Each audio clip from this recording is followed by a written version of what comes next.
আসসালামু আলাইকুম। আমাদের সবার সাথেই এমনটা হয়, তাই না? হঠাৎ করে মনে হয় অনেক অনুপ্রেরণা, অনেক শক্তি, কিন্তু কিছুক্ষণ পরে সেই অনুভূতিটা কেমন যেন হারিয়ে যায়।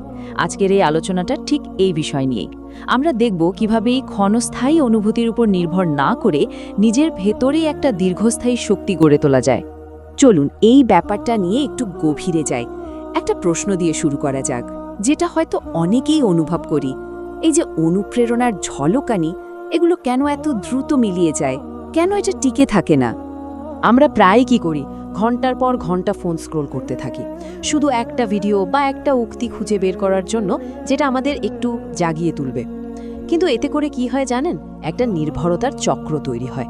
আমরা সব সময় বাইরের কোনো কিছুর জন্য অপেক্ষা করতে থাকি, যেটা আমাদের ভেতর থেকে সেই ধাক্কাটা দেবে। কিন্তু যদি এমন হয় যে আসল শক্তির উৎসটা বাইরে নয়, বরং আমাদের ভেতরেই আছে, এমন একটা শক্তি যেটাকে আমরা হয়তো কখনো ঠিকমতো প্রশিক্ষণই দিইনি। ব্যাপারটা একটু সহজভাবে ভাবা যাক। আমরা ব্যায়াম করে শরীর বানাই, মাসল তৈরি করি, ঠিক সেভাবেই আল্লাহ কিন্তু আমাদের ভেতরেও ইচ্ছার শক্তি, প্রজ্ঞা আর বিশ্বাসের মতো কিছু আধ্যাত্মিক মাসল দিয়ে দিয়েছেন। এগুলো কিন্তু নতুন করে অর্জন করার কিছু না, এগুলো আমাদের ভেতরে আছে, শুধু বিকশিত হওয়ার অপেক্ষায়। ঠিক যেমন আমাদের পা আগে থেকেই থাকে, দৌড়ানোর অনুশীলনে সেটা আরও শক্তিশালী হয়। ভেতরের এই গুণগুলো ঠিক তেমনই, অনুশীলনের মাধ্যমে এদেরকে শক্তিশালী করতে হয়। ভাবুন তো, একটা মাসল যদি ব্যবহার না করা হয় তাহলে কি হয়? ওটা আস্তে আস্তে দুর্বল হয়ে যায়, তাই না? আমাদের ভেতরের এই গুণগুলোর অবস্থাও ঠিক একই রকম। অনুশীলন ছাড়া এগুলো শক্তিহীন হয়ে পড়ে, আর এর ফলটা হয় মারাত্মক। একসময় আমরা বিশ্বাস করতে শুরু করি যে আমাদের মধ্যে হয়তো ভালো কিছু করার মতো শক্তিই নেই।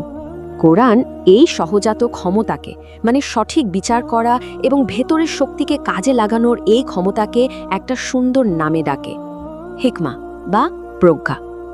দেখুন, হিকমা কিন্তু শুধু জ্ঞানী বা পণ্ডিতদের জন্য নয়, এটা আসলে আমাদের সবার জন্য একটা খুবই বাস্তবসম্মত হাতিয়ার। এটা হলো আমাদের ভেতরের সেই কম্পাস, যেটা জীবনের বাঁকে বাঁকে আমাদের সঠিক পথটা দেখায়। আর এই হিকমা শব্দটার মূলটা কিন্তু দারুণ ইন্টারেস্টিং। এটা এসেছে হুকম শব্দ থেকে, যার একটা মানে হলো চোয়াল। কেন চোয়াল? কারণ চোয়াল হলো দৃঢ়তার প্রতীক, একটা শক্তিশালী ইচ্ছার প্রতীক। কি অসাধারণ একটা উপমা, তাই না? মানে প্রজ্ঞার একটা মূল উপাদানই হলো সঠিক সিদ্ধান্ত নেওয়া এবং সেটার ওপর শক্ত হয়ে দাঁড়িয়ে থাকা। তো প্রশ্ন হলো, এই প্রজ্ঞা কিভাবে তৈরি হয়? চলুন আমরা নবী দাউদ আলাইহিসসালামের জীবনের একটা ঘটনা থেকে বিষয়টা বোঝার চেষ্টা করি। একবার ভাবুন সেই দৃশ্যটা। নবী দাউদ আলাইহিসসালাম তার ব্যক্তিগত ইবাদতের ঘরে আছেন, আর ঠিক সেই সময় সব নিরাপত্তা ভেদ করে হঠাৎ করে দুজন লোক হাজির হলো একটা বিবাদ নিয়ে। তিনি তো রীতিমতো চমকে উঠলেন। তাদের মধ্যে একজন প্রায় কাঁদতে কাঁদতে একটা সুস্পষ্ট অবিচারের ঘটনা বললেন তার ভাইয়ের কাছে ৯৯টা ভেড়া আছে আর তার কাছে আছে মাত্র একটা, অথচ সেই ভাই এখন তার এই শেষ সম্বলটুকু জোর করে কেড়ে নিতে চাইছে। এই ৯৯ সংখ্যাটা কিন্তু শুধু একটা সংখ্যা নয়, এটা ছিল অপ্রতিরোধ্য ক্ষমতা, সম্পদ আর প্রভাবের প্রতীক। এটা সেই শক্তির কথা বলে যা দিয়ে প্রায় দুর্বলকে দমন করা হয়। আর তার বিপরীতে এই এটা হলো দুর্বলতা, অভাব আর একা হয়ে যাওয়ার প্রতীক। এমন একটা পরিস্থিতি যেখানে ন্যায় বিচার পাওয়া প্রায় অসম্ভব বলেই মনে হয়। আর এখানেই আসল পয়েন্টটা। নবী দাউদ আলাইহিসসালাম কিন্তু কোনো ওহীর জন্য অপেক্ষা করেননি। তিনি ঘটনাটা শোনা মাত্রই বুঝে গিয়েছিলেন যে এখানে অবিচার হচ্ছে। কিভাবে পারলেন? এটাই হলো তার হিকমা। এই প্রজ্ঞা তিনি রাতারাতি পাননি, এটা তৈরি হয়েছে বছরের পর বছর ধরে, মানুষের সাথে মিশে, তাদের সমস্যা বুঝে, বিচার কাজ করে, মানে জীবন থেকে পাওয়া অভিজ্ঞতা দিয়ে। চলুন এবার হিকমার আধ্যাত্মিক দিকটা বোঝার জন্য আরেকটা উদাহরণ দেখি, লোকমান আলাইহিসসালামের ঘটনা থেকে।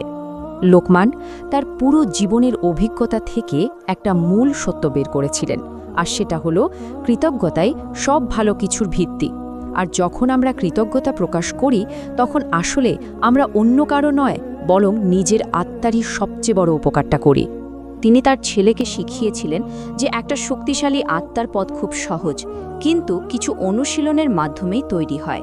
প্রথমত কৃতজ্ঞ থাকা, যা আমাদের অতীত ও ভবিষ্যৎ নিয়ে একটা পজিটিভ দৃষ্টিভঙ্গি তৈরি করে। দ্বিতীয়ত ছোট ছোট কাজকে মূল্য দেওয়া, কারণ আল্লাহর কাছে কোনো ভালো বা মন্দ কাজই তুচ্ছ নয়। আর সবশেষে বিনয়ী হওয়া, আমাদের হাঁটা চলা থেকে শুরু করে কথার স্বরেও সেই নম্রতা ফুটিয়ে তোলা। আর এটাই হলো আসল কথা। লোকমান আলাইহিসসালাম এমন কিছু কাজের ওপর জোর দিয়েছিলেন যেগুলোকে আমরা প্রায়ই ছোট বা গুরুত্বহীন বলে মনে করি।